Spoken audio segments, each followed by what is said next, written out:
Clear না ভেজাল আছে?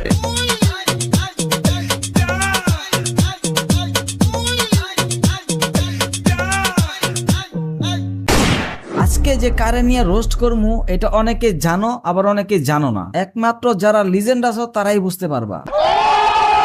ভিডিও শুরুতে যে মেয়েটারে মাইর খাইতে দেখছো ওই মেয়েটারে নিয়েই কাহিনী। যে মেয়েটা ধুলাই খাইলো ওই মেয়েটার নাম আইরিন জাহান রিদি। আর কক্সবাজারে যে পোলাটার লগে রাত কাটাইছে ওই চরিত্রহীন পোলার নাম নাজমুল হোসেন শুভ।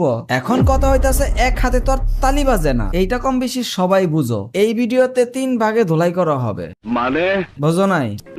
যে 2 জন কক্সবাজারে রাত কাটাইছে ওই 2 জন, এবং কি যার জিনিস নিয়ে গেছে ওই একজন। তাই বলি ভিডিওটা না টেনে সম্পূর্ণ দেখো, তাহলে বুঝতে পারবা আসল কাহিনীটা কি। তোমরা যারা আমার ভিডিও নিয়মিত দেখো তারাই বলতে পারবা আমি লজিক ছাড়া কোনো কথা বলি না, আর গালি তো কারণ ছাড়া দিবই না।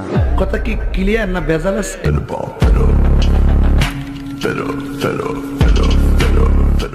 তুই কর জবাব ফাটালাম তুই খাস নাই আমি তো খাই নাই তো বয়ফ্রেন্ডে টানটানি করবি আর কারো বয়ফ্রেন্ডে কক্সে যাবি আদরে মাপতে সব শেষ ধরবি না ধরবি কিনা তুই কর।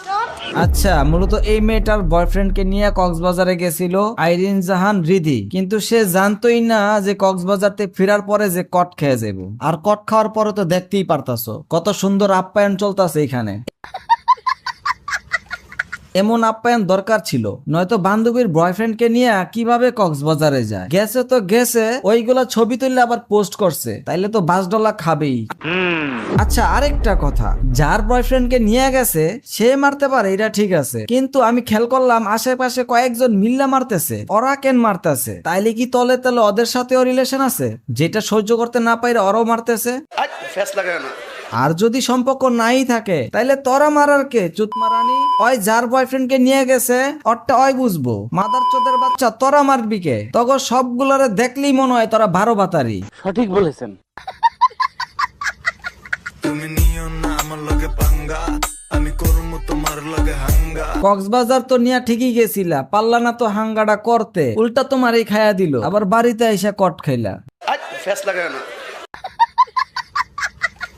দেশে কি বেড়া মানুষের অভাব পড়ছিল যে আরেকজনের টারে নিয়ে যাবা? ও আমি তো ভুলেই গেছি, আইরিন জাহান রিদি কিন্তু একজনকে নিয়ে যায় নাই, এর আগে অনেকের সাথেই গেছে, সেটা হোক কক্সবাজার কিংবা হোটেল কিংবা পার্কে গেছে তো।